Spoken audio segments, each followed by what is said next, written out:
दोस्तों, क्या आपने कभी सोचा है कि हमारी जिंदगी में बेचैनी, दुख और अपमान कहां से आते हैं? हम तो शांति चाहते हैं, पर फिर भी अशांति हमें घेर लेती है।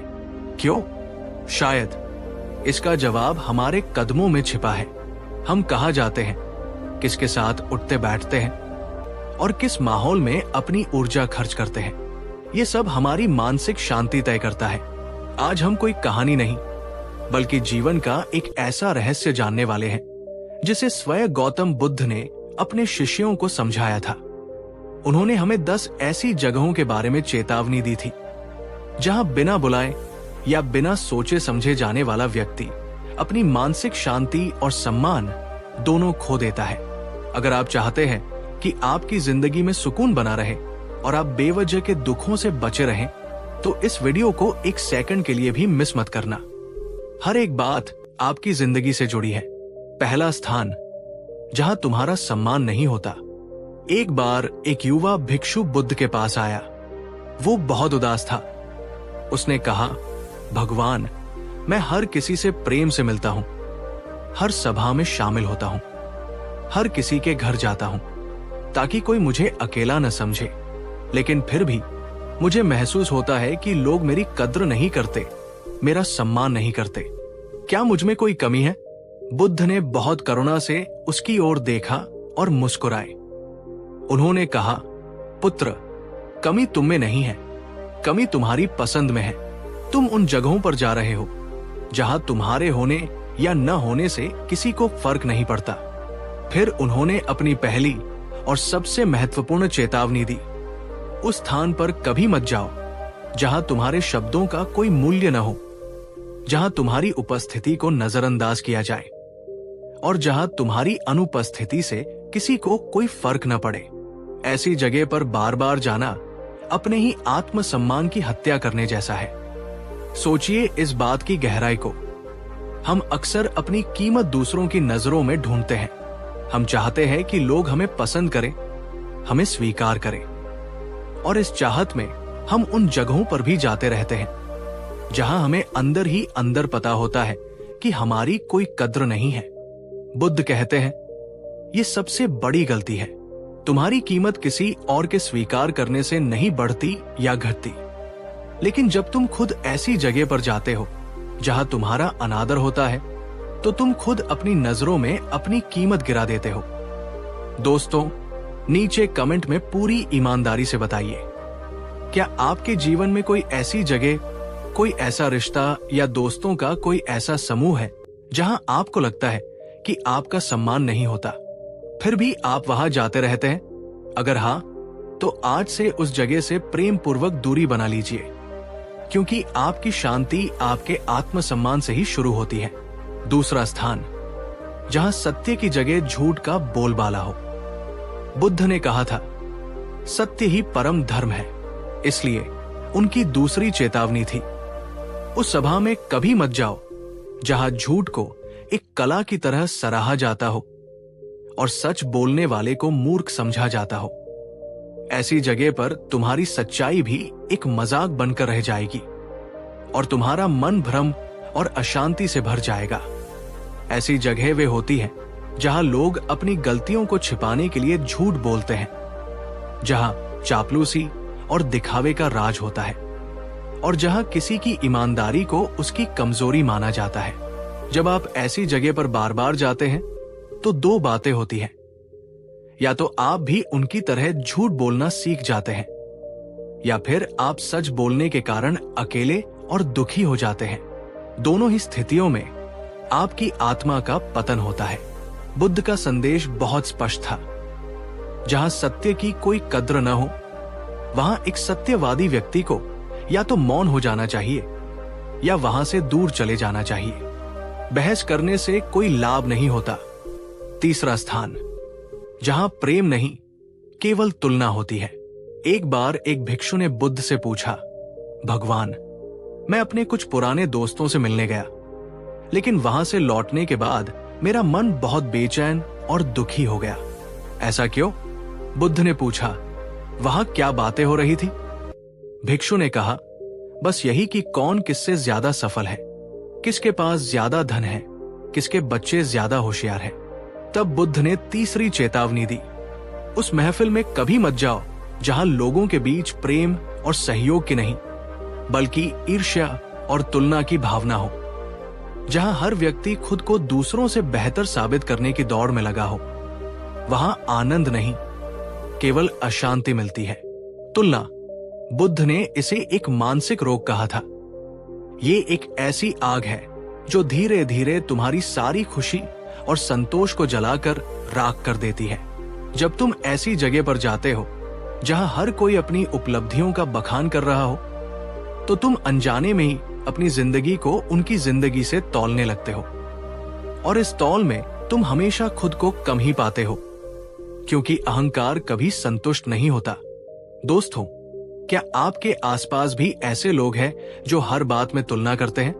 अगर हां, तो बुद्ध की तरह मौन होकर उनसे एक प्रेमपूर्ण दूरी बना लीजिए, क्योंकि तुलना के मैदान में प्रवेश करना अपनी शांति को दांव पर लगाने जैसा है। चौथा स्थान, जहां निंदा और चुगली का रस लिया जाता हो। बुद्ध की चौथी चेतावनी आज के समय में शायद सबसे ज्यादा प्रासंगिक है। उन्होंने कहा था, उस मंडली में एक क्षण के लिए भी मत बैठो जहां किसी अनुपस्थित व्यक्ति की निंदा या चुगली की जा रही हो, क्योंकि जो आज तुम्हारे सामने दूसरों की बुराई कर रहा है, वो कल दूसरों के सामने तुम्हारी बुराई अवश्य करेगा। उन्होंने समझाया कि निंदा करना और सुनना दोनों ही जहर पीने के समान है। जब आप किसी की बुराई करते हैं तो आप नकारात्मक कर्मों का बीज बोते हैं, और जब आप किसी की बुराई सुनते हैं तो आप अपने मन के पवित्र स्थान में उस नकारात्मकता का कचरा भरने की अनुमति देते हैं। दोनों ही स्थितियों में आपकी चेतना का स्तर गिरता है और आपका मन भारी और अशांत हो जाता है। बुद्ध ने अपने शिष्यों को स्पष्ट निर्देश दिया था, अगर कोई सभा दूसरों की कमियों पर चर्चा करने में आनंद ले रही हो, तो वो सभा नहीं, अज्ञान की मंडी है। वहां से चुपचाप उठ जाओ। दोस्तों, जरा सोचिए, क्या आप भी कभी कभी ऐसी बातचीत का हिस्सा बन जाते हैं? अगर हाँ, तो आज से ही उस जगह से, उस बातचीत से उठने का साहस कीजिए। यह आपकी ऊर्जा को बचाने का सबसे सरल तरीका है। पांचवा स्थान, जहां हर चीज का आधार लालच हो। बुद्ध ने लालच को 3 महाविषयों में से एक कहा था, लोभ, द्वेष, मोह। इसलिए उनकी 5वीं चेतावनी थी, उस जगह पर मत जाओ जहां हर रिश्ते, हर बातचीत और हर कार्य का आधार केवल लालच और स्वार्थ हो, जहां हर व्यक्ति केवल पाने की बात करे, देने की नहीं। ऐसी जगह पर ज्ञान का एक भी बीज अंकुरित नहीं हो सकता। एक बार एक धनी व्यापारी बुद्ध के पास आया और बोला, भगवान, मैं बहुत अमीर हूं, मेरे पास सब कुछ है, फिर भी मेरा मन हमेशा बेचैन और खाली क्यों रहता है? बुद्ध ने उत्तर दिया, क्योंकि तुम अपना सारा समय उन लोगों और उन जगहों पर बिताते हो जहां धन का तो बहुत मान है, लेकिन मन की शांति का कोई मूल्य नहीं। जब आप एक ऐसे वातावरण में रहते हैं जहां इंसान की कीमत उसके बैंक बैलेंस, उसकी गाड़ी या उसके घर से तय होती है, तो आप अनजाने में ही अपनी आत्मा का सौदा करने लगते हैं। आप अपनी आंतरिक शांति को बाहरी सफलताओं के लिए कुर्बान कर देते हैं। क्या आपके आसपास भी ऐसी जगहें जहां सिर्फ पैसे और फायदे की बात होती है? तो याद रखना बुद्ध की ये चेतावनी, ऐसी जगह पर जाना तुम्हारी आत्मा को छोटा और संकीर्ण बना देगा। अगर ये गहरी बात आपको सोचने पर मजबूर कर रही है, तो इस वीडियो को लाइक करें और शेयर करें, ताकि और लोग भी समझ सके कि सच्ची अमीरी कहाँ है। ये थी 5 बाहरी जगहें। अब हम उन 5 और भी सूक्ष्म जगहों की बात करेंगे जो हमारे अपने मन और रिश्तों से जुड़ी है। छठा स्थान, जहां निरंतर कलह और क्रोध का वातावरण हो। बुद्ध ने कहा था, जैसे तुम आग के पास जाओगे तो गर्मी महसूस होगी, वैसे ही जहां लोग क्रोध और कलह में जीते हैं, वहां जाओगे तो तुम्हारा मन भी जलने लगेगा। उनकी छठी चेतावनी थी, उस घर, उस परिवार या उस समूह में बिना बुलाए या मजबूरी के मत जाओ जहां हर समय झगड़े, विवाद और क्रोध का वातावरण रहता हो। ऐसी जगह की नकारात्मक ऊर्जा तुम्हारी शांति और सकारात्मकता को सोख लेगी। क्रोध एक संक्रामक मानसिक बीमारी की तरह है। जब आप लगातार ऐसे माहौल में रहते हैं तो आपका मन भी धीरे धीरे प्रतिक्रियावादी, चिड़चिड़ा और अशांत हो जाता है। आप अपनी सहजता और करुणा खोने लगते हैं। बुद्ध ने कहा था, शांतिपूर्ण मन ही ध्यान और ज्ञान का आधार है, और एक कलपूर्ण वातावरण में मन कभी शांत नहीं हो सकता। कमेंट में बताइए, क्या आप कभी ऐसे माहौल में रहे हैं जहां सिर्फ झगड़ा और तनाव होता है? आपने कैसा महसूस किया? अगर आप आज भी ऐसे किसी माहौल का हिस्सा हैं, तो बुद्ध की तरह उससे एक शांत दूरी बनाने का प्रयास करें, क्योंकि शांतिपूर्ण मौन कलपूर्ण शब्दों से हमेशा बेहतर है। 7वां स्थान, जहां तुम्हें बार बार नीचा दिखाया जाता हो। यह बुद्ध की सबसे करुणामय चेतावनियों में से एक है। उन्होंने कहा, उस व्यक्ति के पास बार बार मत जाओ जो तुम्हें जानबूझकर नीचा दिखाता हो, तुम्हारी कमियों का मजाक उड़ाता हो, या तुम्हें यह महसूस कराता हो कि तुम किसी लायक नहीं हो। ऐसी संगत तुम्हारी आत्मा पर गहरे घाव छोड़ जाती है। जो जगह या जो व्यक्ति तुम्हारे आत्मविश्वास को तोड़ता है, वो तुम्हारा शुभ चिंतक नहीं हो सकता। हो सकता है वो ये सब तुम्हारी भलाई के नाम पर कर रहा हो, लेकिन परिणाम अगर तुम्हारी आत्मा को छोटा कर रहा है तो वो रास्ता गलत है। ज्ञान का मार्ग आत्मविश्वास और आत्म प्रेम से शुरू होता है, और जो जगह तुम्हें खुद से ही नफरत करना सिखाए, वहां जाना आत्म विनाश के समान है। एक शिष्य ने कहा, भगवान, पर मैं वहां इसलिए जाता हूं ताकि वे लोग मुझे स्वीकार कर लें। बुद्ध ने मुस्कुराकर कहा, जो पहले खुद को स्वीकार नहीं करता, उसे पूरी दुनिया भी मिलकर स्वीकार नहीं कर सकती।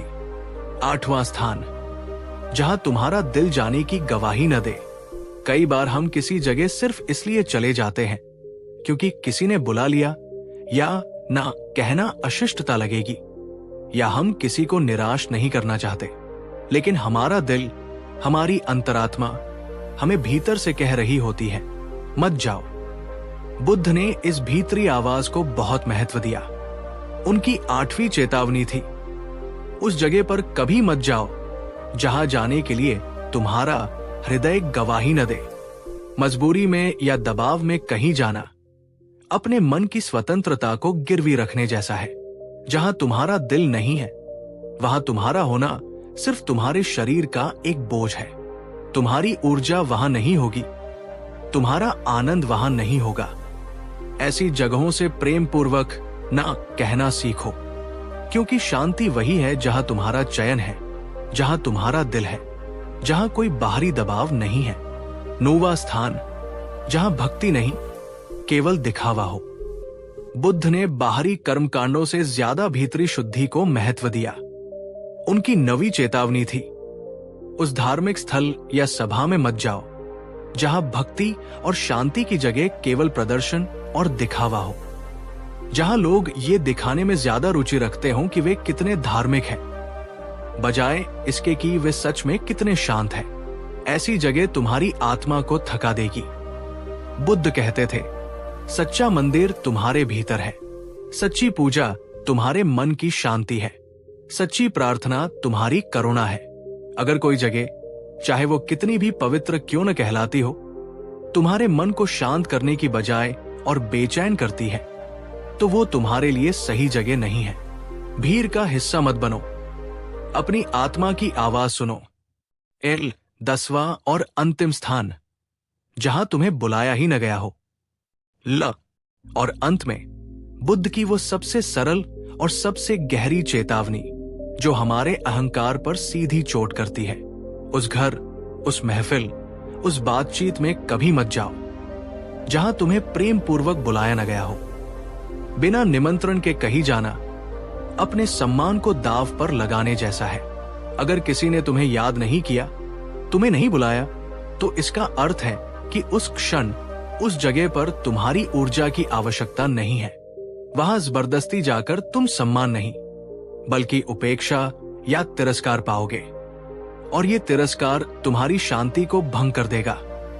बुद्ध ने कहा था, वो स्थान तुम्हारे लिए पवित्र है जहां तुम्हारा स्वागत प्रेम से होता है, और वो स्थान अपवित्र है जहां तुम्हें खुद को साबित करना पड़े या ठुकरा दिया जाए।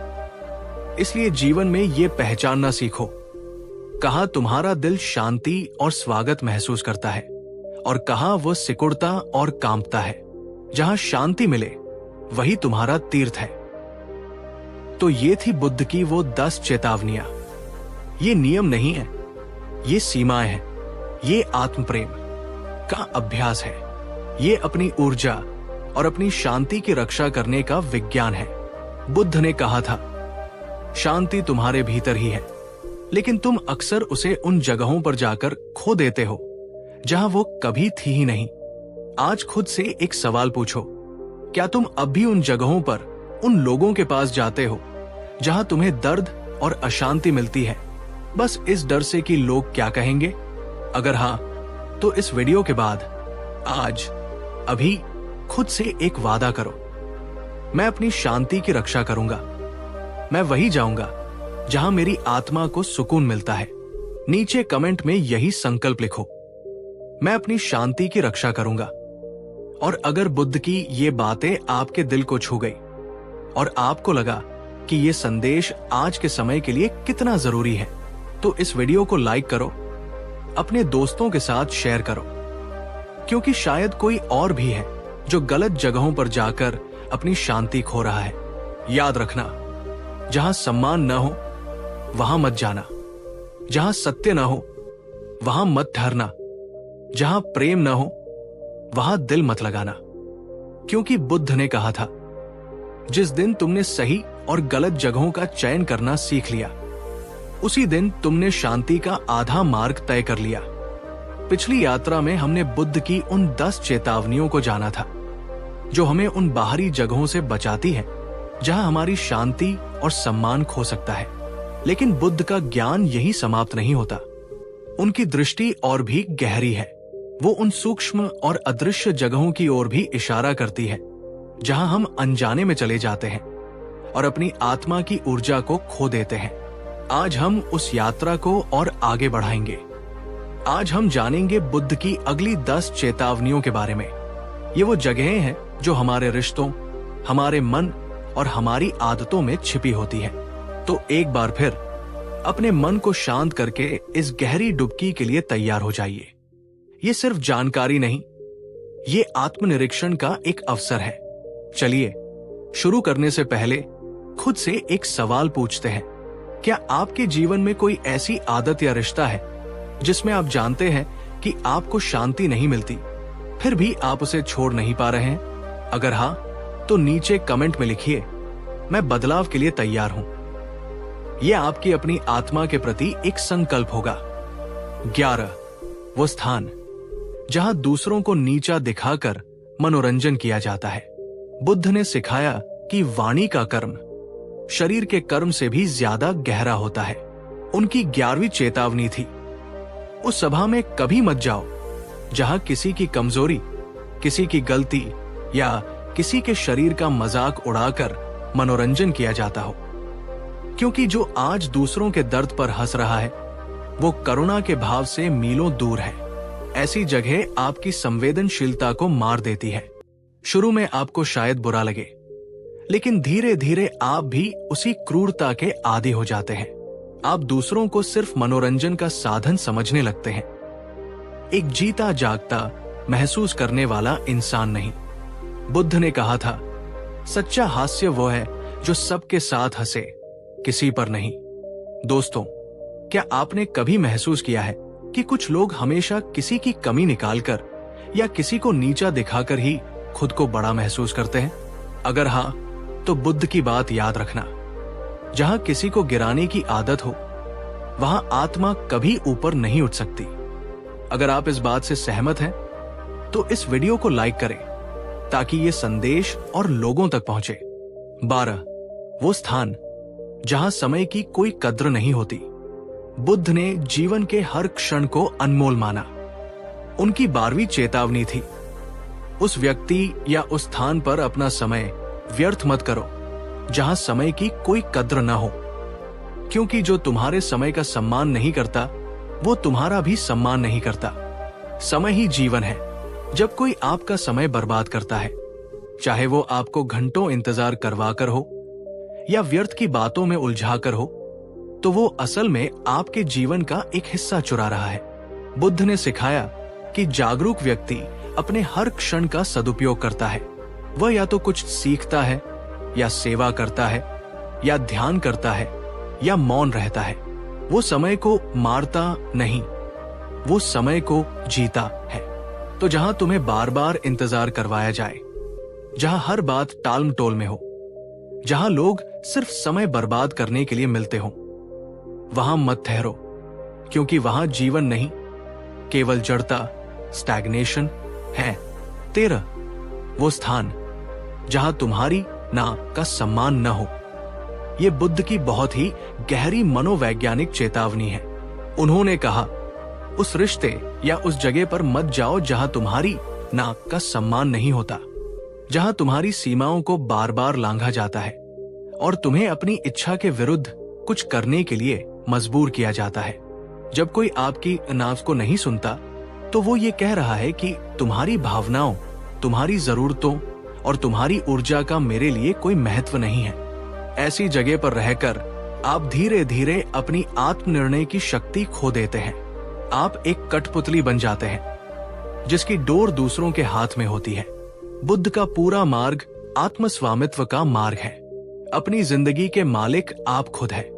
दोस्तों, क्या आपके जीवन में कोई ऐसा है जो आपकी ना को कभी स्वीकार नहीं करता? याद रखिए, प्रेम पूर्वक लेकिन दृढ़ता से अपनी सीमाएं तय करना स्वार्थ नहीं, आत्मसम्मान है। 14, वो स्थान जहां हर कोई मैं, मेरा, मुझे की बात करे। बुद्ध ने अहंकार को सारे दुखों की जड़ कहा था। उनकी 14वीं चेतावनी इसी अहंकार के प्रदर्शन से जुड़ी है। उस बातचीत या उस समूह का हिस्सा मत बनो जहां केवल मैं की आवाज गूंजती हो और हम की शांति के लिए कोई जगह ना हो, जहां हर व्यक्ति सुनने के लिए नहीं, सिर्फ अपनी बात कहने और सुनाने के लिए बैठा हो। ऐसी जगह अहंकार का पोषण करती है। लोग वहां एक दूसरे से जुड़ने के लिए नहीं, बल्कि एक दूसरे से प्रतिस्पर्धा करने के लिए आते हैं। ऐसी बातचीत के बाद आप ऊर्जावान नहीं, बल्कि थका हुआ और खाली महसूस करते हैं, क्योंकि वहां ऊर्जा का आदान प्रदान नहीं, केवल शोषण होता है। बुद्ध की तरह मुस्कुराकर चुप रहो और ऐसी जगहों से दूर चले जाओ, क्योंकि जहां संवाद एक तरफा हो, वहां समझ कभी पैदा नहीं हो सकती। 15, वो स्थान जहां वचन और कर्म में एक गहरी खाई हो। बुद्ध ने प्रामाणिकता पर बहुत जोर दिया। उनकी 15वीं चेतावनी थी, उस व्यक्ति या उस स्थान पर अपना भरोसा मत रखो जहां कथनी और करनी में एक गहरी खाई हो, जहां लोग बातें तो बहुत ऊंची और आदर्शवादी करते हों, लेकिन उनके कर्म ठीक उसके विपरीत हों। ऐसे लोग और ऐसी जगह धोखे और पाखंड की नींव पर बनी होती है। वहां कुछ समय रहने के बाद आप भी संदेह और सिनिसिज्म से भर जाएंगे। आपका दुनिया पर से विश्वास उठने लगेगा। बुद्ध ने कहा, चरित्र शब्दों से नहीं, कर्मों से प्रकट होता है। इसलिए लोगों के शब्दों पर नहीं, उनके कर्मों पर ध्यान दो। क्या तुमने किसी ऐसे व्यक्ति को देखा है जो वादे तो बहुत करता है पर उन्हें कभी निभाता नहीं? तो याद रखो, वो झूठ और अस्थिरता तुम्हारी शांति को भी खा जाएगी। 16, वो स्थान जहां तुम्हारी आत्मा थक जाए, भले ही शरीर मुस्कुरा रहा हो। ये बुद्ध की सबसे सूक्ष्म चेतावनियों में से एक है। उन्होंने कहा, उस जगह से तुरंत भाग निकलो जहां तुम्हारी आत्मा तो रो रही हो, लेकिन तुम्हारे चेहरे को मुस्कुराने के लिए मजबूर किया जा रहा हो, क्योंकि वो जगह तुम्हें प्रामाणिक होना नहीं, बल्कि अभिनय करना सिखाएगी।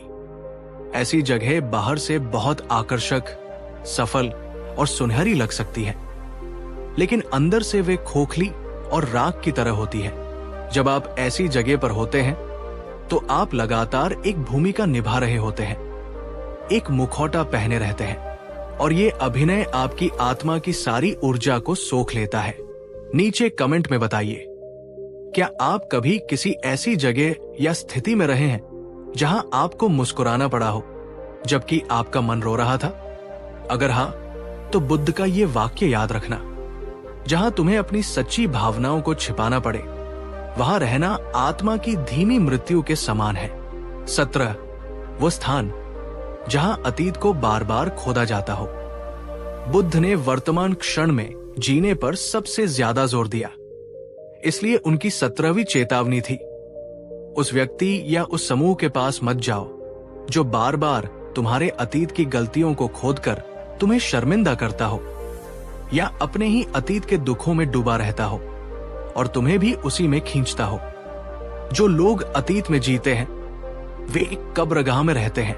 वे नई संभावनाओं को नहीं देख सकते क्योंकि उनकी आंखें हमेशा पीछे की ओर होती है। ऐसी संगत में रहकर आप भी अपने वर्तमान की ऊर्जा खो देंगे और अतीत के पछतावे के बोझ तले दब जाएंगे। बुद्ध कहते हैं, अतीत से सीखो लेकिन अतीत में जियो मत। 18 वो स्थान जहां भक्ति में प्रेम नहीं, केवल भय हो। बुद्ध का मार्ग प्रेम और समझ का मार्ग था, भय का नहीं। उनकी 18वीं चेतावनी थी, उस धर्म, उस गुरु या उस विचारधारा के पास मत जाओ जो तुम्हें ईश्वर या किसी शक्ति से डराकर भक्ति करवाती हो। भय से की गई भक्ति व्यापार है, सौदा है। प्रेम से की गई भक्ति ही सच्ची मुक्ति है। जो लोग ईश्वर से डरते हैं वे कभी उसे प्रेम नहीं कर सकते। भय मन को सिकोड़ता है, उसे बांधता है। प्रेम मन को खोलता है, उसे मुक्त करता है। बुद्ध ने कहा, सत्य की खोज भय में नहीं, निडरता और स्वतंत्रता में होती है। क्या तुमने कभी किसी धर्म या गुरु से सिर्फ इसलिए जुड़ाव रखा है क्योंकि तुम्हें डर था कि अगर ऐसा नहीं किया तो कुछ बुरा हो जाएगा? तो बुद्ध की ये चेतावनी याद रखो, भय के स्थान से दूर रहो, प्रेम और स्वतंत्रता की राह चुनो। 19 वो स्थान जहां प्रकृति का अपमान और विनाश होता हो। बुद्ध प्रकृति के साथ गहरे जुड़ाव में रहते थे। उन्हें ज्ञान भी एक वृक्ष के नीचे ही मिला था। उनकी 19वीं चेतावनी थी, उस जगह पर मत जाओ और ऐसी किसी गतिविधि का हिस्सा मत बनो जहां प्रकृति का अपमान होता हो, जहां पेड़ों को बिना वजह काटा जाता हो, नदियों को प्रदूषित किया जाता हो या जानवरों को सताया जाता हो। उन्होंने सिखाया कि हम प्रकृति से अलग नहीं हैं, हम उसी का हिस्सा है। जो प्रकृति का सम्मान नहीं करता वो अंततः खुद अपनी ही जड़ों को काट रहा है। ऐसी जगह की नकारात्मक और विनाशकारी ऊर्जा तुम्हारी आत्मा की संवेदनशीलता और शांति को भी नष्ट कर देगी। 20 वो स्थान जहां तुम्हें खुद को खोना पड़े। और अंत में बुद्ध की वो सबसे गहरी और अंतिम चेतावनी जो इन सभी का सार है। उस रिश्ते में, उस नौकरी में, उस विचारधारा में या उस जगह पर एक पल भी मत रुको जहां बने रहने के लिए तुम्हें खुद को खोना पड़े, अपनी आत्मा की आवाज को दबाना पड़े और वो इंसान बनना पड़े जो तुम असल में नहीं हो। क्योंकि इस जीवन का सबसे बड़ा नुकसान पैसा या सफलता खोना नहीं है। जीवन का सबसे बड़ा और एकमात्र नुकसान है जब इंसान खुद को ही भूल जाए। बुद्ध ने कहा था, खुद को खोकर अगर पूरी दुनिया भी मिल जाए तो ये सबसे महंगा और घाटे का सौदा है। नीचे कमेंट में ये संकल्प लिखो, मैं अब वहां नहीं जाऊंगा जहां मैं खुद को खो दूं। दोस्तों, बुद्ध की ये 20 चेतावनियां हमें डराने के लिए नहीं बल्कि जगाने के लिए है। ये हमें सिखाती है कि जीवन में सही जगह, सही लोगों और सही आदतों का चुनाव करना उतना ही जरूरी है जितना सही रास्ते पर चलना। आज से खुद से ये वादा करो, जहां झूठ, तुलना, क्रोध, अहंकार, दिखावा या किसी भी तरह की नकारात्मकता हो, मैं वहां अपनी ऊर्जा व्यर्थ नहीं करूंगा।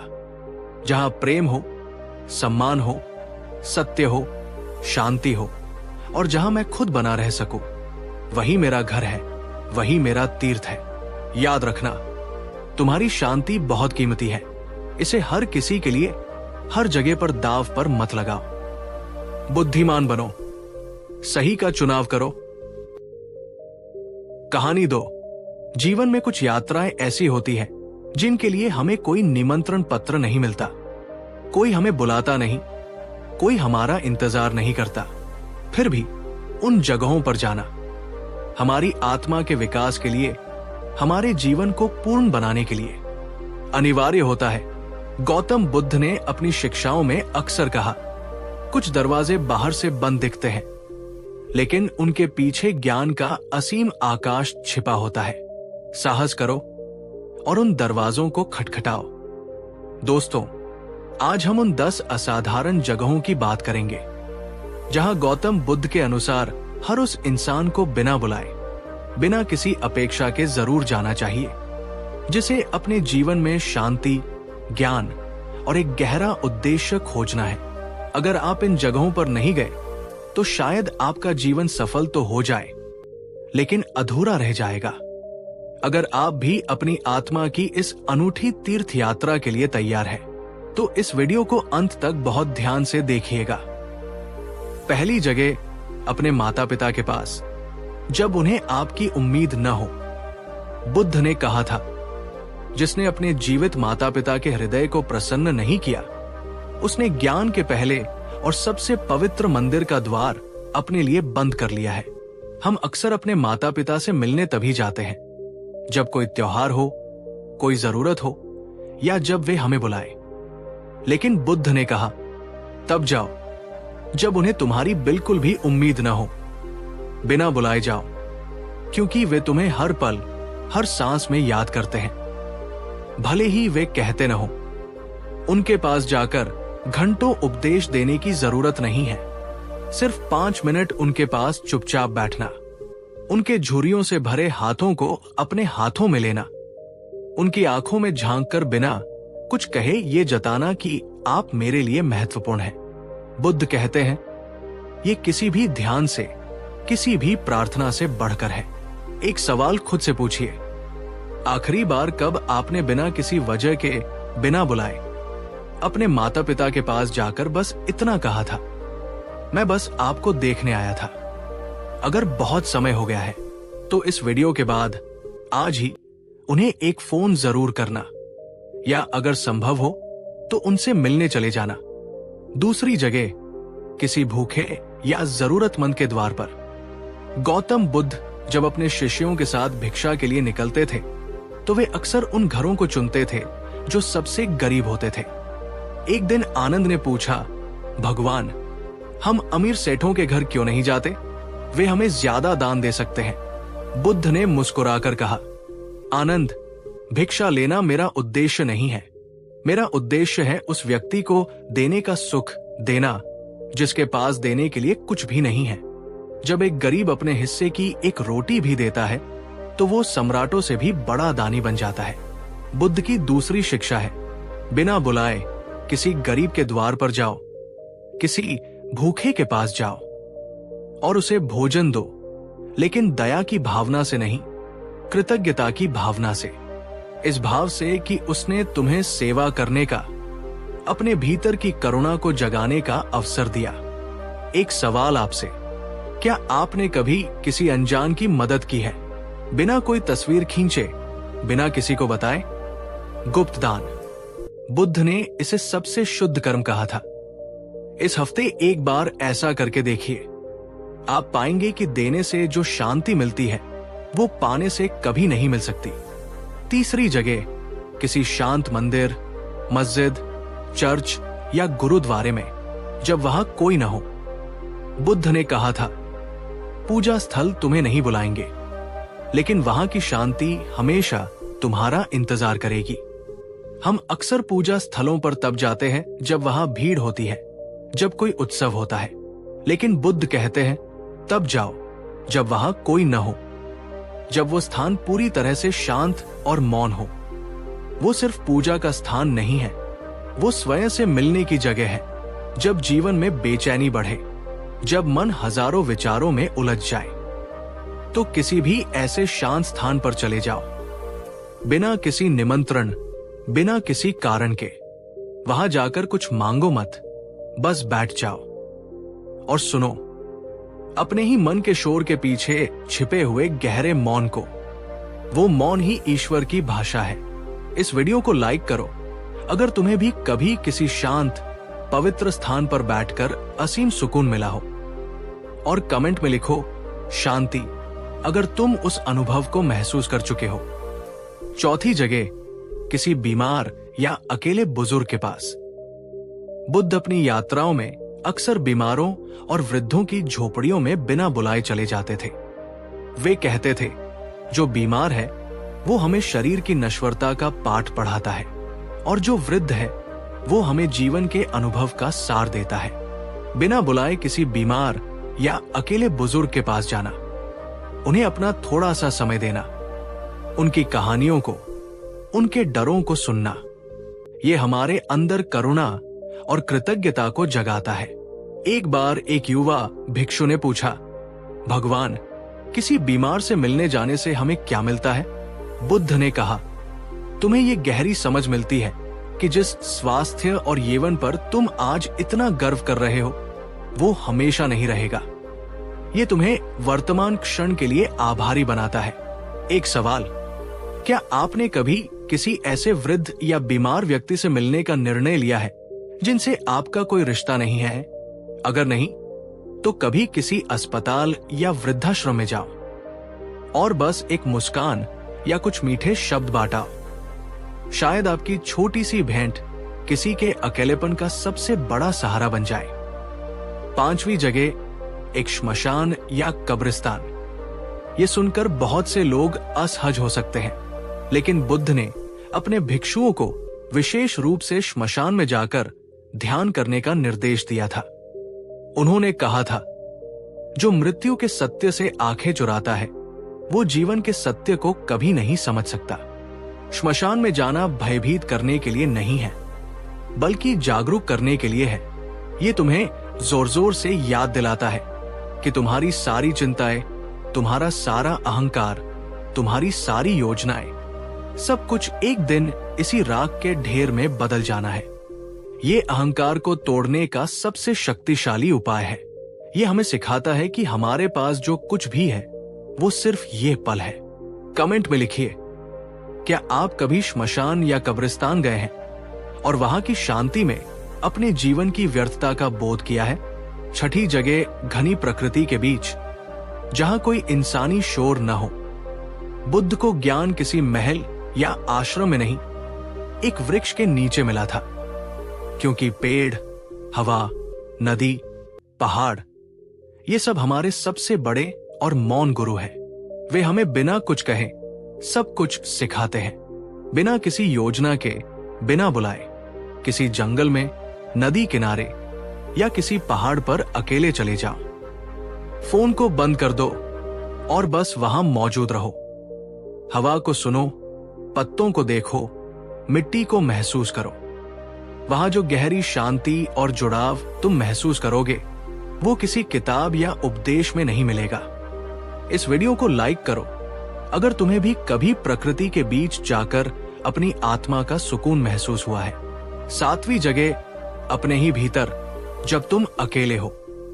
बुद्ध ने कहा था, सबसे लंबी, सबसे कठिन और सबसे महत्वपूर्ण यात्रा वह है जो इंसान अपने बाहर नहीं, अपने भीतर करता है। हर दिन कुछ मिनटों के लिए इस बाहरी दुनिया से छुट्टी लेकर अपने भीतर की इस जगह पर जाओ। इसके लिए तुम्हें कोई नहीं बुलाएगा, यहां तुम्हें खुद ही जाना होगा। ध्यान में बैठो, अपने विचारों के बादलों को आते जाते देखो, अपनी भावनाओं की लहरों को महसूस करो, अपनी सांसों के लंगर को पकड़ो। तुम्हें कोई निमंत्रण नहीं आएगा, लेकिन जब तुम यहां जाओगे तो तुम्हारी अपनी आत्मा तुम्हारा स्वागत करेगी। एक सवाल, क्या तुमने कभी सच में खुद से बात की है? कभी अपने डर को, अपनी खुशी को बिना किसी जजमेंट के सुना है? आठवीं जगह, उस व्यक्ति के पास जिससे तुम्हें माफी मांगनी है। गौतम बुद्ध ने कहा था, अहंकार गलती करता है और पश्चाताप उसे शुद्ध करता है। अगर तुमसे कोई गलती हुई है, अगर तुमने किसी का दिल दुखाया है, तो इस इंतजार में मत बैठो कि सामने वाला तुम्हें बुलाएगा या हालात ठीक हो जाएंगे। बुद्ध कहते हैं, साहस करो और खुद जाओ। बिना किसी बहाने के, बिना किसी शर्त के हाथ जोड़ो और कहो, मुझे खेद है, मुझसे गलती हुई। ये तुम्हारे अहंकार को तोड़ने का एक बहुत शक्तिशाली अभ्यास है। ये तुम्हारे अंदर से अपराध बोध का भारी पत्थर हटा देगा। यही सच्ची स्वतंत्रता है। कमेंट में लिखिए, क्या आपके जीवन में कोई ऐसा है जिससे आपको माफी मांगनी है? 9वीं जगह, अपने गुरु या शिक्षक के पास सिर्फ धन्यवाद कहने। गुरु तुम्हें कभी नहीं बुलाएंगे कि आओ और मेरा धन्यवाद करो, लेकिन उनका दिया हुआ ज्ञान तुम्हारे जीवन में हमेशा काम आता है। बुद्ध ने कहा, जिसने अपने गुरु के प्रति कृतज्ञता को भुला दिया, उसने ज्ञान की जड़ों को काट दिया। बिना बुलाए, बिना किसी अवसर के अपने किसी पुराने शिक्षक या उस व्यक्ति के पास जाओ जिसने तुम्हें जीवन में कुछ भी अच्छा सिखाया हो, और बस इतना कहो, आपने जो सिखाया उसके लिए मैं आपका आभारी हूं। ये छोटी सी भेंट तुम्हारे भीतर विनम्रता को जगाएगी। इस वीडियो को लाइक करो अगर तुम्हारे जीवन में भी कोई ऐसा गुरु रहा है जिसने तुम्हारी दिशा बदल दी। 10वीं जगह, किसी रोते हुए या दुखी व्यक्ति के पास। और अंत में बुद्ध की वो सबसे करुणामय शिक्षा। उन्होंने कहा था, जहां पीड़ा हो, जहां आंसू हो, वहां मेरा धर्म है। जब तुम किसी को दुखी देखो, किसी को रोते हुए देखो, तो ये मत सोचो कि ये मेरा मामला नहीं है या मैं क्या कर सकता हूं। बुद्ध कहते हैं, बिना बुलाए उसके पास जाओ। शायद वो तुमसे बात न करना चाहे, शायद वो तुमसे मदद न मांगे। तुम्हें कुछ कहने की जरूरत नहीं है, बस उसकी उपस्थिति में चुपचाप बैठ जाओ। तुम्हारा मौन, तुम्हारी शांत उपस्थिति ही उसे ये संदेश देगी, तुम अकेले नहीं हो। ये किसी भी शब्द से बड़ा मरहम हो सकता है।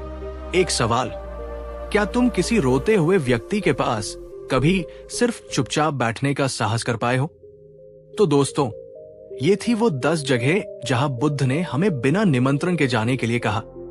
माता पिता का घर, किसी जरूरतमंद का द्वार, एक शांत पूजा स्थल, किसी बीमार या वृद्ध का बिस्तर, श्मशान, प्रकृति का एकांत, तुम्हारा अपना मन, माफी का क्षण, गुरु का आश्रम और किसी दुखी व्यक्ति का साथ। इन जगहों पर जाकर तुम्हें धन या प्रसिद्धि नहीं मिलेगी, लेकिन तुम्हें वह मिलेगा जो उससे कहीं ज्यादा कीमती है। क्योंकि कभी कभी सबसे सार्थक यात्राएं वे होती हैं जिनके लिए कोई नक्शा नहीं होता। कहानी 3, क्या आपका मन भी कभी इस अशांत झील की तरह हो जाता है जहां हजारों विचार एक साथ दौड़ रहे हों, लहरों की तरह एक दूसरे से टकरा रहे हों? भविष्य का डर, क्या होगा? अतीत का पछतावा, ऐसा क्यों हुआ? और वर्तमान, वो तो इन लहरों के नीचे कहीं खो जाता है, दिखाई ही नहीं देता। दोस्तों, क्या आपको भी कभी ऐसा लगता है कि आपका अपना ही मन आपका सबसे बड़ा दुश्मन बन गया है? एक सेकंड के लिए भी चैन नहीं है, एक पल के लिए भी शांति नहीं है? अगर आपका जवाब हाँ है, तो आज की ये कहानी, ये ज्ञान आपकी जिंदगी को हमेशा के लिए बदल सकता है। क्योंकि आज हम बात करेंगे गौतम बुद्ध के उस एक शक्तिशाली मन स्थिर करो सूत्र की। वो एक गहरा रहस्य जिसने 2500 साल पहले भी और आज भी अनगिनत लोगों के डर, चिंता और बेचैनी को जड़ से मिटा दिया है। ये सिर्फ सुनने के लिए नहीं, ये अपने जीवन में उतारने के लिए है। एक बार बुद्ध श्रावस्ती के जेतवन विहार में ठहरे हुए थे। दूर दूर से लोग अपनी समस्याओं का समाधान खोजने उनके पास आते थे। एक दिन एक अमीर व्यापारी का बेटा उनके पास आया। वो दिखने में तो स्वस्थ था, लेकिन उसका चेहरा चिंता से पीला पड़ा हुआ था। वो हाफ रहा था, पसीने से लथपथ था और उसकी आंखें एक जगह टिक नहीं रही थी। वो बुद्ध के चरणों में गिर पड़ा और लगभग चीखते हुए बोला, भगवान, मेरा मन मुझे मार डालेगा। ये एक पल के लिए भी शांत नहीं होता। कभी मुझे भविष्य में व्यापार डूबने का डर सताता है, कभी लोगों की बातों की चिंता होती है, कभी अपने असफल हो जाने का भयानक भय। मेरे अंदर हर समय एक आग जलती रहती है, एक बेचैनी है जो मुझे सोने नहीं देती। मुझे लगता है जैसे सब कुछ मेरे हाथ से छूट रहा है, सब खत्म हो जाएगा। बुद्ध ने अपनी शांत और करुणामय आंखों से उसे देखा। उन्होंने कोई जल्दबाजी नहीं की, कोई उपदेश नहीं दिया। उन्होंने बस युवक को शांति से देखा और अपनी उपस्थिति से ही उसके भीतर के तूफान को थोड़ा शांत किया। फिर उन्होंने बहुत ही कोमल स्वर में एक ऐसा सवाल पूछा जिसने युवक को जड़ से हिला दिया। उन्होंने पूछा, पुत्र, क्या तुमने कभी रुककर अपने इस भागते हुए मन को देखा है? युवक ने हैरान होकर कहा, मन को देखा? नहीं प्रभु, मन को कौन देख सकता है? मन तो बस भागता है, मैं तो उसके पीछे पीछे भागता हूं। बुद्ध के होठों पर एक गहरी मुस्कान आई। यही तुम्हारे सारे दुखों का कारण है पुत्र। तुम अपने मन को देख नहीं रहे हो, तुम मन बन गए हो। तुम अपने मन के पीछे भाग रहे हो। दोस्तों, एक पल के लिए रुककर जरा सोचिए, क्या बुद्ध की ये बात हम पर भी लागू नहीं होती? क्या हमने कभी अपने मन को एक दर्शक की तरह देखा है, या बस वह जैसा चाहता है, जिस दिशा में चाहता है, हम एक बेबस पत्ते की तरह उसी दिशा में बहते चले जाते हैं? अगर आपका जवाब हाँ है, तो आगे जो बुद्ध ने सिखाया वो सुनना आपकी आत्मा को छू जाएगा और शायद आपको आजाद भी कर दे। बुद्ध ने एक भिक्षु को इशारा किया। वो भिक्षु मिट्टी के एक पात्र में पानी भरकर ले आया। बुद्ध ने उस पात्र को अपने हाथ में लिया और युवक से कहा, इस पानी को देखो, तुम्हें इसमें क्या दिखाई दे रहा है? युवक ने झांक कर देखा और कहा, प्रभु, मुझे पानी के तल में रखी मिट्टी और अपना प्रतिबिंब दोनों साफ दिखाई दे रहे हैं। फिर बुद्ध ने अपने हाथ से उस पानी को जोर से हिला दिया। पानी गंदा और धुंधला हो गया, लहरें उठने लगी। अब बुद्ध ने कहा, अब देखो, अब तुम्हें क्या दिखाई दे रहा है? युवक ने फिर से देखा और बोला, प्रभु, अब तो सब कुछ धुंधला हो गया है। न तो मिट्टी दिखाई दे रही है, न ही मेरा प्रतिबिंब, बस अशांति है, हलचल है। बुद्ध ने पात्र को नीचे रख दिया और बोले, तुम्हारा मन भी ठीक इसी पानी की तरह है। जब ये अशांत होता है, जब इसमें विचारों और भावनाओं की लहरें उठती हैं, तो तुम्हें जीवन की सच्चाई कभी स्पष्ट नहीं दिखती। तुम्हें हर चीज धुंधली, डरावनी और भ्रमित करने वाली लगती है। लेकिन जब तुम इसे बिना छेड़े बस शांत होने देते हो, तो धीरे धीरे विचारों की मिट्टी नीचे बैठ जाती है और तुम्हारा मन फिर से शांत और निर्मल हो जाता है। फिर उन्होंने वो सूत्र दिया जो इस कहानी का हृदय है, मन को स्थिर करो। जब मन स्थिर होता है, तब तुम चीजों को वैसी ही देख पाते हो जैसी वे हैं, न कि वैसी जैसी तुम्हारी चिंताएं उन्हें दिखाती है। और जब तुम सच्चाई को साफ साफ देख लेते हो, तो डर और चिंता अपने आप मिट जाते हैं, क्योंकि डर और चिंता हमेशा मन की अशांति और भ्रम से ही जन्म लेते हैं। बुद्ध ने उस युवक से एक और गहरा सवाल पूछा, ये बताओ, डर कहां से आता है? युवक ने तुरंत कहा, बाहर से प्रभु, किसी बुरी घटना से, किसी के कठोर शब्दों से, किसी आने वाली चुनौती से। बुद्ध ने मुस्कुराकर अपना सिर हिलाया, नहीं, डर बाहर से कभी नहीं आता, वो हमेशा तुम्हारे भीतर से, तुम्हारे अपने विचारों से उठता है। उन्होंने समझाया, घटना तो बस एक घटना है, वो न तो अच्छी है न बुरी, लेकिन उस घटना के बारे में तुम्हारा विचार ही उसे डरावना या सुखद बनाता है। बारिश होना सिर्फ एक घटना है, लेकिन मेरी फसल बर्बाद हो जाएगी, ये विचार डर पैदा करता है। जिस क्षण तुम्हारा मन पूरी तरह से स्थिर और वर्तमान में होता है, उस क्षण डर का कोई अस्तित्व ही नहीं रहता, क्योंकि डर या तो अतीत की स्मृति है या भविष्य की कल्पना। वर्तमान में, इस एक सांस में, डर नाम की कोई चीज नहीं है। दोस्तों, ये कितनी बड़ी सच्चाई है, जरा अपने जीवन पर नजर डालिए। आज जो भी चीज आपको डरा रही है, क्या वो अभी इसी पल में सच में घटित हो रही है, या वो बस आपके मन की एक कहानी है, एक क्या होगा अगर वाली कल्पना है जो आपको परेशान कर रही है? अगर आपका जवाब कल्पना है, तो बुद्ध का ये स्थिर मन सूत्र आपके लिए ही बना है। ये उस कल्पना के जाल को काटने का अचूक हथियार है। अगर ये बात आपके मन में एक नई रोशनी जगा रही है, तो इस वीडियो को एक लाइक जरूर करें। आपका लाइक इस संदेश को और लोगों तक पहुंचाने में मदद करेगा। युवक ने हाथ जोड़कर कहा, प्रभु, मैं समझ गया, लेकिन इस मन को स्थिर कैसे करें? ये तो एक जंगली बंदर की तरह एक डाल से दूसरी डाल पर कूदता रहता है। तब बुद्ध ने उसे वो सरल और गहरी ध्यान की विधि सिखाई जो कोई भी कहीं भी कर सकता है। बैठो, अपनी कमर सीधी रखो, आंखें कोमलता से बंद कर लो और अब कुछ मत करो। बस अपनी आती जाती सांस को देखो, जैसे एक चौकीदार गेट पर खड़ा होकर बस देखता है कि कौन अंदर आ रहा है और कौन बाहर जा रहा है, बिना किसी को रोके, बिना किसी से पूछे। ठीक वैसे ही तुम भी अपनी सांस के चौकीदार बन जाओ।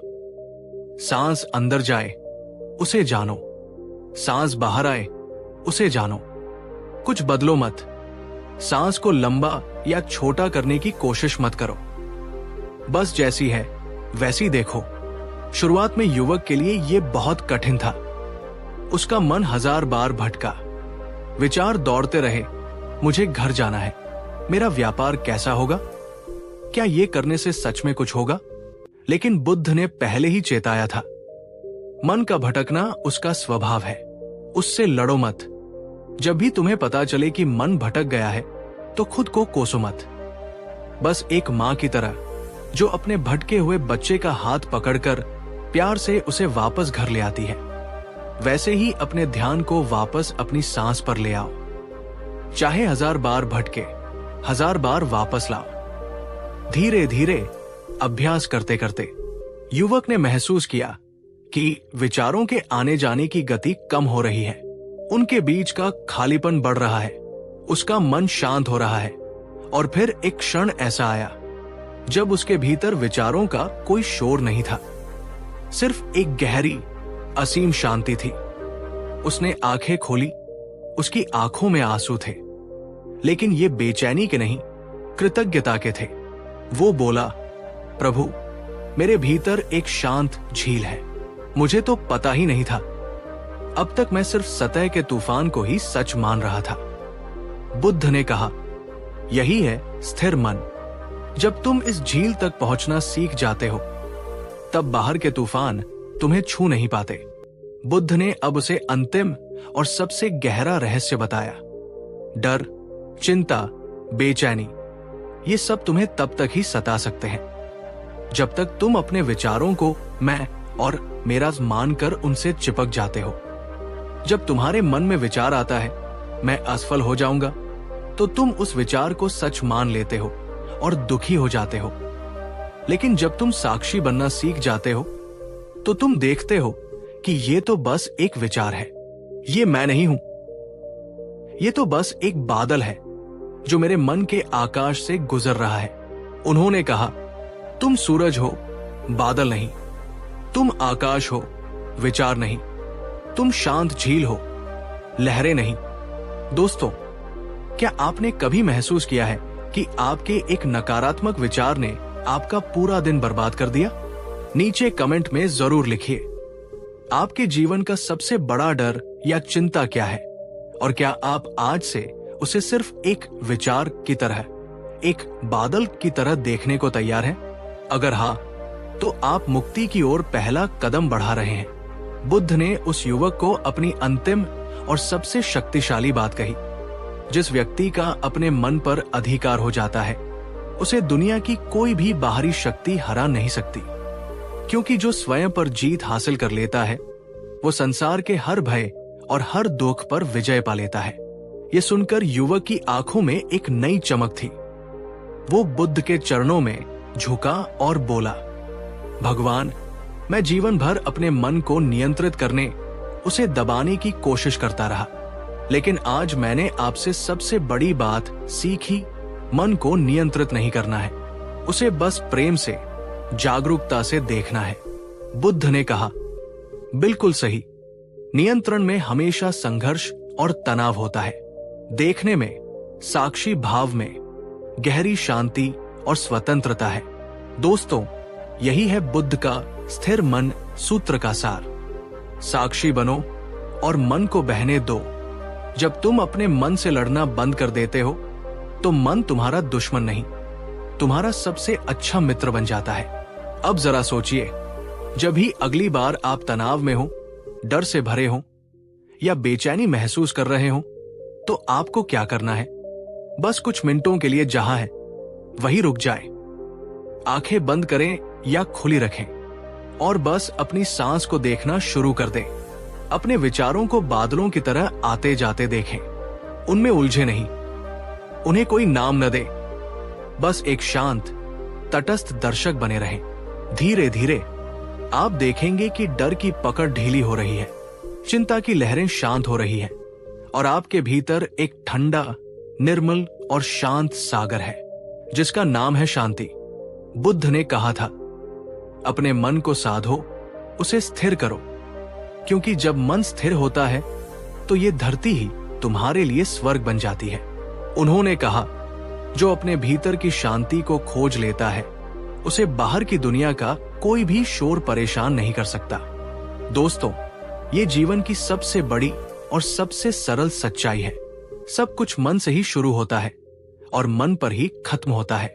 अगर मन शांत और स्थिर है तो जीवन की हर चुनौती एक अवसर लगती है।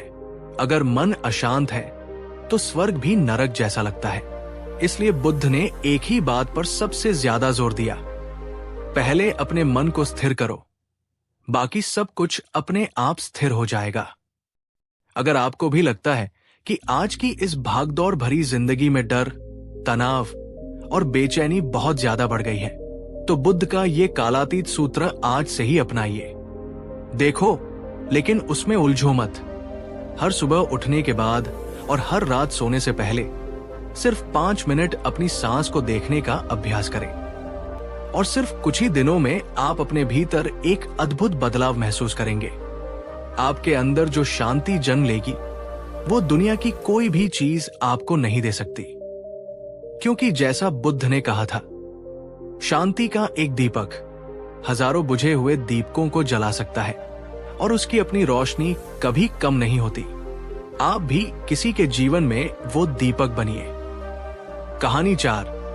क्या आपने कभी महसूस किया है कि आप अपनी जिंदगी तो जी रहे हैं, लेकिन उसका रिमोट कंट्रोल किसी और के हाथ में है? आप मुस्कुराते हैं क्योंकि कोई और आपको मुस्कुराते हुए देखना चाहता है। आप अपने सपनों को बदल लेते हैं क्योंकि आपके सपने किसी और के सपनों से मेल नहीं खाते। आप चुप हो जाते हैं क्योंकि आपका सच किसी और को चुप सकता है। ये वो सबसे बड़ी और सबसे खामोश गलती है जो हम में से ज्यादातर लोग अपनी जिंदगी में करते हैं। किसी और को खुश करने के लिए, किसी रिश्ते को बचाने के लिए या समाज में फिट होने के लिए हम धीरे धीरे खुद को ही खो देते हैं। आज हम गौतम बुद्ध की उस एक गहरी और जीवन बदलने वाली शिक्षा को जानेंगे जो हमें इस गुलामी से आजाद कर सकती है। ये कहानी उस हर इंसान के लिए है जो किसी और के लिए अपनी पहचान, अपनी खुशी और अपनी आत्मा की आवाज को कुर्बान कर रहा है। तो अगले कुछ मिनटों के लिए दुनिया की सारी उम्मीदों और दबावों को भूल जाइए और इस आत्मखोज की यात्रा पर मेरे साथ चलिए। शायद इस कहानी के अंत तक आप उस कठपुतली की डोर को काटने का साहस जुटा पाए। चलिए शुरू करते हैं। ये कहानी बुद्ध के जीवन के सबसे भावनात्मक और मानवीय क्षणों में से एक है। जब बुद्ध ज्ञान प्राप्त करके वापस कपिलवस्तु लौटे तो पूरा नगर उनके स्वागत के लिए उमड़ पड़ा। लेकिन बुद्ध सबसे पहले अपने परिवार से मिलने गए। उनकी पत्नी यशोधरा, जो वर्षों से उनके वियोग में जी रही थी, उनके सामने आई। उन्होंने कोई शिकायत नहीं की, कोई क्रोध नहीं दिखाया। उन्होंने बस बुद्ध को प्रणाम किया और उनसे एक ऐसा सवाल पूछा जो आज भी हर रिश्ते की सच्चाई को उजागर करता है। यशोधरा ने कहा, प्रभु, मैं जानती हूं कि आप पूरी मानवता के कल्याण के लिए गए थे, लेकिन मैं आपसे सिर्फ एक बात पूछना चाहती हूं। क्या सत्य की खोज के लिए अपने ही प्रेम को, अपने ही घर को, अपने ही स्व को पूरी तरह से खो देना आवश्यक था? क्या ऐसा कोई मार्ग नहीं है जहां इंसान अपने रिश्तों को निभाते हुए भी खुद को पा सके? ये सवाल सुनकर पूरी सभा में सन्नाटा छा गया। ये सिर्फ एक पत्नी का सवाल नहीं था, ये पूरी मानवता का सवाल था। बुद्ध ने कोई तुरंत जवाब नहीं दिया। वे कुछ क्षणों के लिए मौन में चले गए। उनकी आंखों में यशोधरा के त्याग के लिए गहरा सम्मान और करुणा थी। फिर उन्होंने बहुत ही कोमल स्वर में जो कहा, वो उनकी इस शिक्षा का सार है। यशोधरा, सत्य की खोज के लिए घर छोड़ना मेरा मार्ग था, लेकिन ये हर किसी का मार्ग नहीं है। असली त्याग बाहरी नहीं, भीतरी होता है। उन्होंने समझाया, सच्चा प्रेम तुम्हें कभी भी खुद को खोने के लिए नहीं कहता। जो प्रेम तुम्हें तुम्हारी आत्मा से दूर ले जाए, तुम्हें तुम्हारी सच्चाई से समझौता करने पर मजबूर करे, वो प्रेम नहीं, वो एक बंधन है, एक मोह है।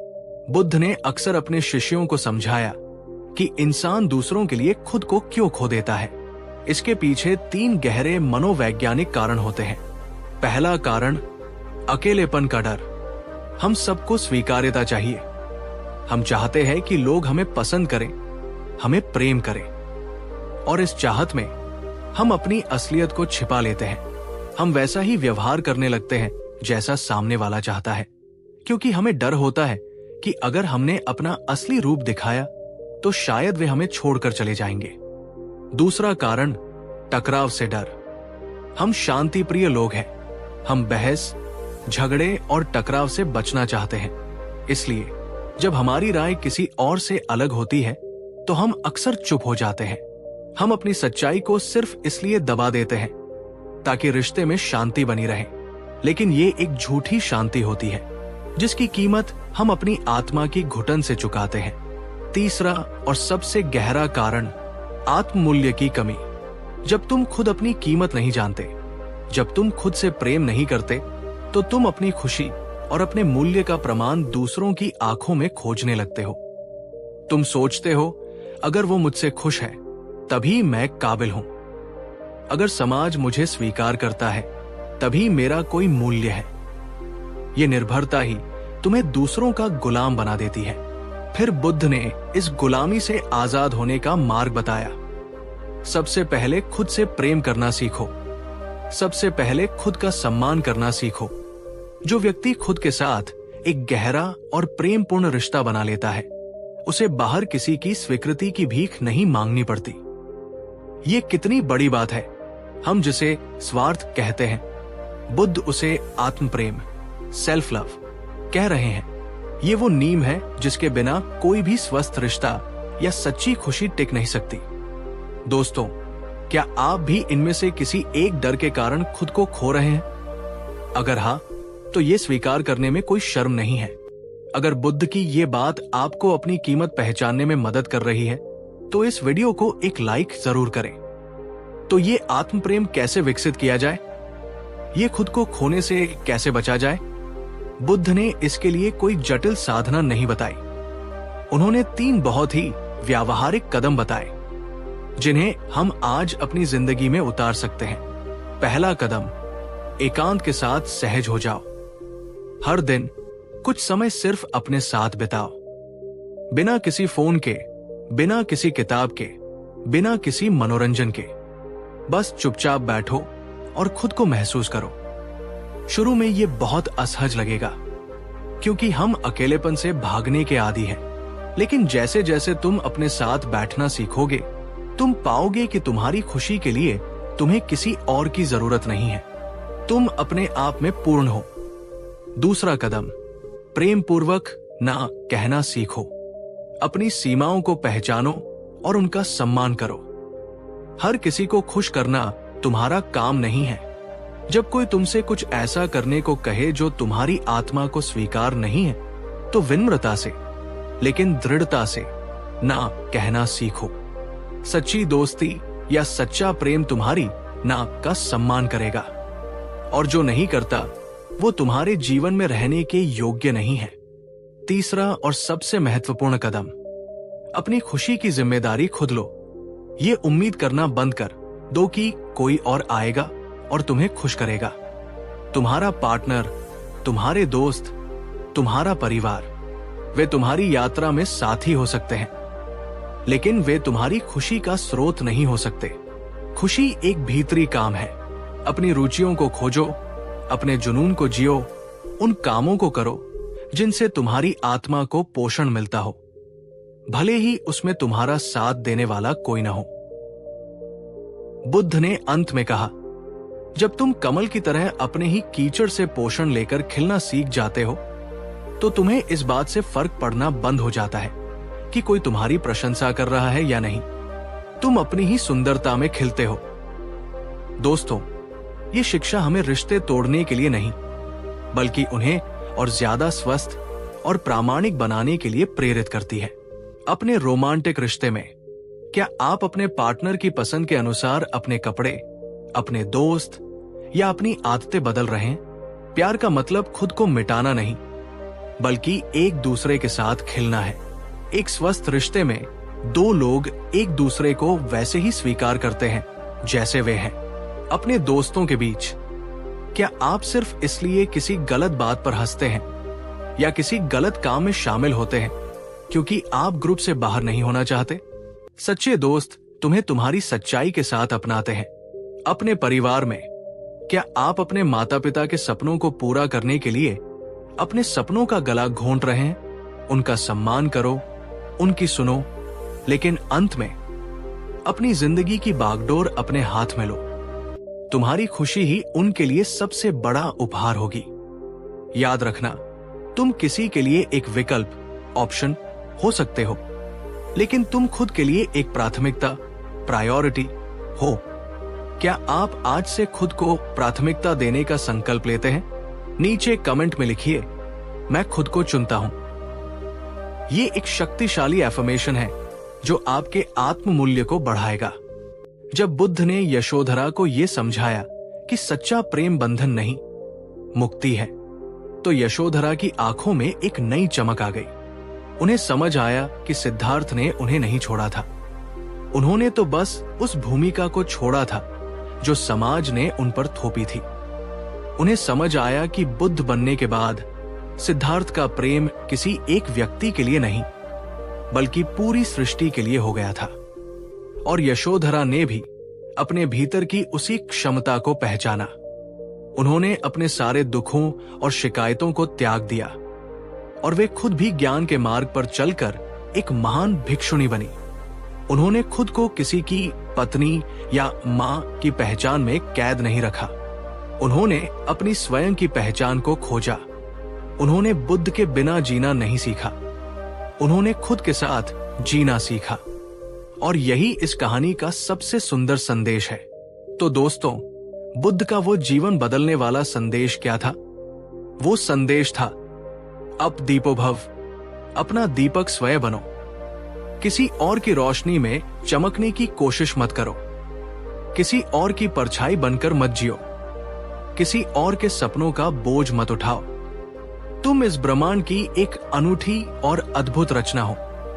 तुम्हारी अपनी एक आवाज है, अपना एक संगीत है, अपना एक प्रकाश है। उसे किसी के लिए भी बुझने मत देना। याद रखना, जो लोग तुमसे सच में प्रेम करते हैं, वे तुम्हें बदलने की कोशिश नहीं करेंगे। वे तुम्हें और ज्यादा तुम बनने में मदद करेंगे। और जो तुम्हें बदलने की कोशिश करे, समझ लेना कि वो तुमसे नहीं, तुम्हारी उस छवि से प्रेम करता है जो उसने अपने मन में बनाई है। अगर इस कहानी ने, इस गहरे संदेश ने आपकी आत्मा को छुआ है, अगर इसने आपको आपकी अपनी कीमत याद दिलाई है, तो इस वीडियो को लाइक करें ताकि ये संदेश उन लाखों लोगों तक पहुंच सके जो आज दूसरों के लिए खुद को खो रहे हैं। नीचे कमेंट में हमें जरूर बताएं कि इस पूरी कहानी में से कौन सी एक बात ने आपको सबसे ज्यादा प्रभावित किया। आपका अनुभव दूसरों के लिए हिम्मत बन सकता है। और अगर आप जीवन को और भी गहराई से समझने की इस यात्रा में हमारे साथ रहना चाहते हैं, तो इस संदेश को शेयर करें और हमारे चैनल को सब्सक्राइब करना न भूलें। अंत में बस बुद्ध की ये एक बात अपनी आत्मा में बसा लो, तुम किसी और को वो प्रेम कभी नहीं दे सकते जो तुम्हारे पास खुद के लिए नहीं है। इसलिए सबसे पहले खुद से प्रेम करो। आज अगर आपका दिल भारी है, अगर आपको लग रहा है कि मुसीबतें चारों तरफ से आपको घेर चुकी है, अगर आपको लग रहा है कि अब हिम्मत जवाब दे रही है, तो रुक जाइए।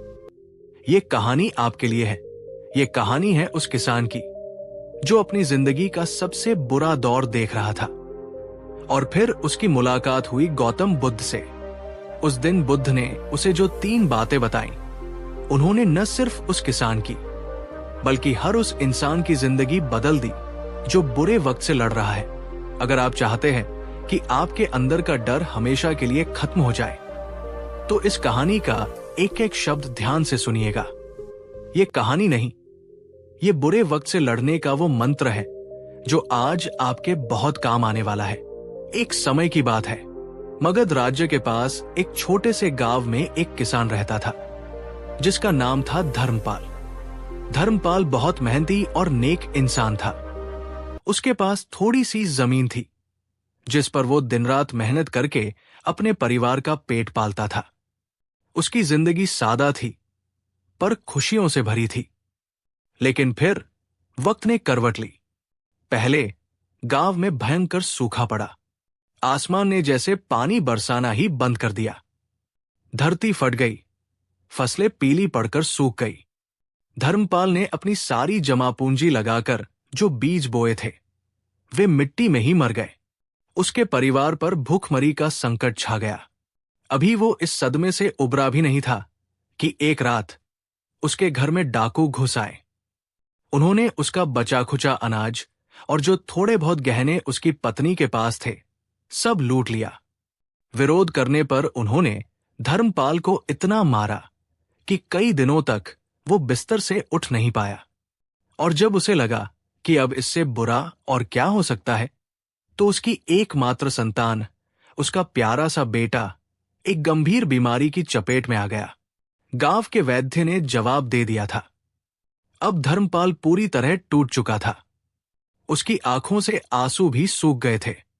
वो हर रोज आसमान की तरफ देखकर पूछता, हे भगवान, मैंने किसका क्या बिगाड़ा था? ये सब मेरे साथ ही क्यों हो रहा है?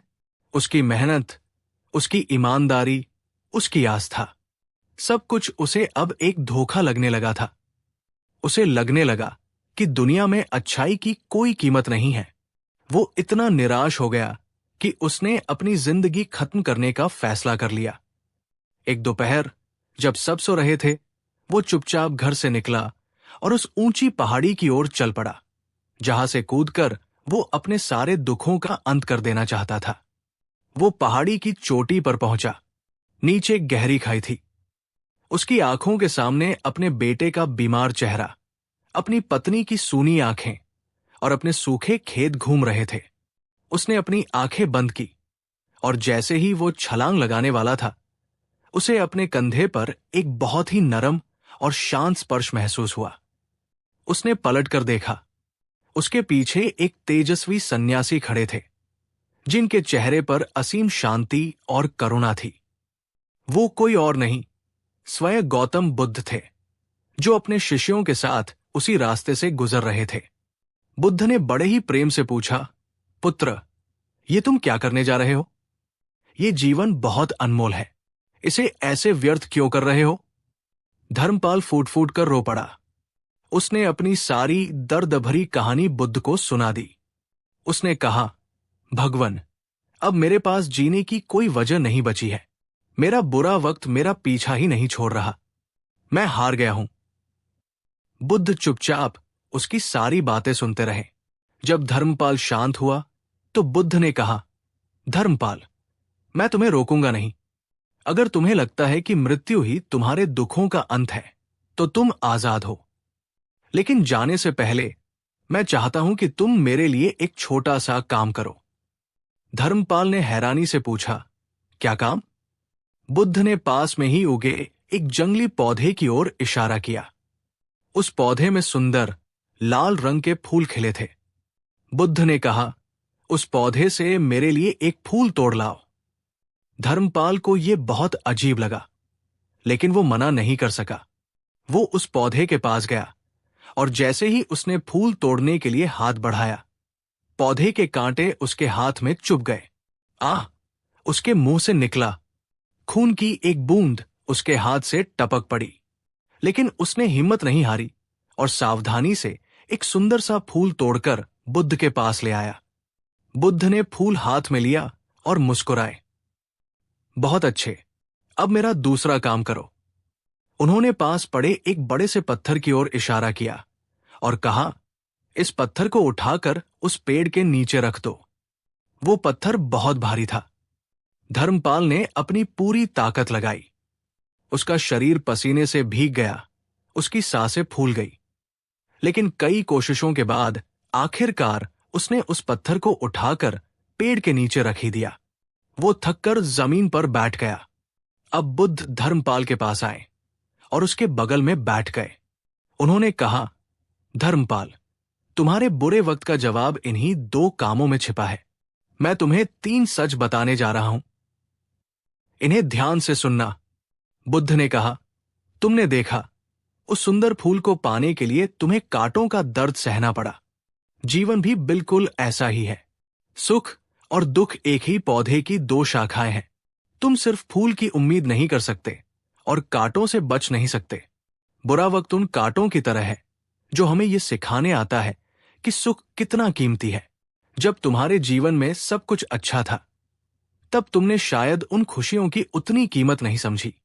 आज जब तुम दुख में हो, तो तुम्हें वो छोटे छोटे सुख भी याद आ रहे हैं। बुरा वक्त हमें मजबूत बनाने आता है, तोड़ने नहीं। यह हमें सिखाता है कि कांटों के बीच से भी सुंदरता को कैसे ढूंढा जाता है। धर्मपाल चुपचाप सुन रहा था।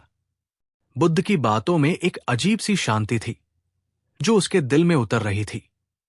बुद्ध ने आगे कहा, तुमने उस भारी पत्थर को उठाया। जब तुम उसे उठा रहे थे, तब तुम्हें लग रहा था कि यह बोझ कभी खत्म नहीं होगा, लेकिन तुमने उसे रख दिया और अब तुम आजाद हो। तुम्हारा बुरा वक्त भी उसी पत्थर की तरह है। आज ये तुम्हें बहुत भारी लग रहा है। तुम्हें लग रहा है कि यह बोझ तुम जिंदगी भर उठाते रहोगे, लेकिन यकीन मानो, यह भी हमेशा नहीं रहेगा। समय एक बहती हुई नदी की तरह है। तुम एक ही पानी में 2 बार पैर नहीं रख सकते। जैसे रात के बाद दिन आता है, वैसे ही दुख के बाद सुख का आना भी तय है। तुम्हारा ये बुरा दौर भी एक दिन गुजर जाएगा। बस तुम्हें हिम्मत रखकर उस पत्थर को उठाए रखने की जरूरत है, जब तक उसे रखने की सही जगह न मिल जाए। अगर तुम पहले ही हार मान लोगे, तो वो पत्थर तुम्हें अपने नीचे हमेशा के लिए दबा देगा। धर्मपाल की आंखों में अब निराशा की जगह एक हल्की सी आशा की किरण चमक रही थी। बुद्ध ने कहा, धर्मपाल, जब मैंने तुम्हें ये 2 काम करने को कहा, तो तुमने ये नहीं कहा कि मैं नहीं कर सकता। तुम्हारे हाथ में कांटा चुभा, फिर भी तुमने फूल तोड़ा। पत्थर भारी था, फिर भी तुमने उसे उठाया। इसका मतलब क्या है? इसका मतलब है कि तुम्हारे अंदर हिम्मत और ताकत दोनों है। तुम बस उसे देखना भूल गए थे। तुम अपनी समस्याओं को बाहर देख रहे हो, सूखे में, डाकुओं में, बीमारी में, लेकिन तुम अपनी ताकत को अंदर देखना भूल गए हो। तुम वो किसान हो जो बंजर जमीन में भी फसल उगा सकता है। तुम वो इंसान हो जिसने मुश्किलों का सामना हमेशा हिम्मत से किया है। बुरा वक्त तुम्हें ये याद दिलाने आता है कि तुम जितना सोचते हो, उससे कहीं ज्यादा मजबूत हो। ये तुम्हें किसी और पर नहीं, बल्कि खुद पर निर्भर होना सिखाता है। इतना कहकर बुद्ध शांत हो गए। धर्मपाल की आंखों से आंसू बह रहे थे, लेकिन इस बार ये आंसू निराशा के नहीं, बल्कि आत्मज्ञान के थे। उसे अपनी गलती का एहसास हो गया था। वो बाहरी परिस्थितियों से इतना डर गया था कि वो अपने अंदर की ताकत को ही भूल गया था। वो बुद्ध के चरणों में गिर पड़ा और बोला, भगवन, आपने आज मेरी आंखें खोल दी। मैं कायरों की तरह अपनी जिंदगी खत्म करने जा रहा था, लेकिन अब मैं समझ गया हूं। मैं भागूंगा नहीं, मैं लड़ूंगा। ये बुरा वक्त मेरा अंत नहीं, बल्कि एक नई शुरुआत है। बुद्ध ने उसे उठाकर गले से लगा लिया। धर्मपाल वापस अपने गांव लौटा। उसके अंदर अब एक नई ऊर्जा थी। उसने गांव वालों को इकट्ठा किया और कहा, सूखा पड़ा है तो क्या हुआ? हम सब मिलकर गांव के पास वाली सूखी नदी को खोदेंगे। कहीं न कहीं पानी जरूर मिलेगा। लोगों ने पहले उसका मजाक उड़ाया, लेकिन उसकी हिम्मत देखकर वे भी साथ आ गए। महीनों की कड़ी मेहनत के बाद उन्हें नदी में पानी का एक सोता मिल गया।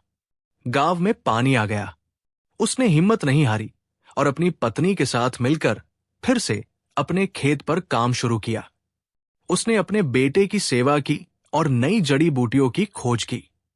कुछ समय बाद उसका बेटा भी धीरे धीरे ठीक होने लगा। उसका बुरा वक्त एक ही दिन में खत्म नहीं हुआ।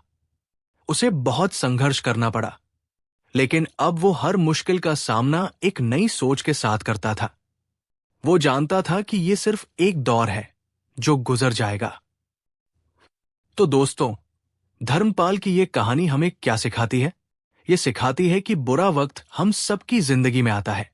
ये जिंदगी का एक हिस्सा है, लेकिन ये हमारा अंत नहीं है। ये हमें तोड़ने नहीं, बल्कि ये जांचने आता है कि हमारी जड़ें कितनी मजबूत है। याद रखिए बुद्ध की वो 3 बातें। 1. जीवन में सुख और दुख दोनों मिलेंगे। कांटों से डरकर फूल की चाहत मत छोड़ो। 2. कुछ भी हमेशा के लिए नहीं रहता। ये बुरा दौर भी एक दिन जरूर खत्म होगा। 3. आपकी असली ताकत आपके अंदर है। बाहर की परिस्थितियां आपको तब तक नहीं हरा सकती जब तक आप अंदर से हार न मान ले। तो आज अगर आप किसी बुरे दौर से गुजर रहे हैं तो निराश मत होइए। हिम्मत रखिए, ये अंधेरी रात भी जल्द ही खत्म होगी और एक नई सुबह आपका इंतजार कर रही है। अगर इस कहानी ने आपके दिल को छुआ है तो इसे लाइक करें और नीचे कमेंट में लिखिए, मैं मजबूत हूं। और इस कहानी को अपने उन दोस्तों और परिवार वालों के साथ शेयर जरूर करें जिन्हें शायद आज इन शब्दों की सबसे ज्यादा जरूरत है। चैनल को सब्सक्राइब करना न भूलें, क्योंकि हम ऐसी ही जीवन बदलने वाली कहानियां आपके लिए लाते रहेंगे।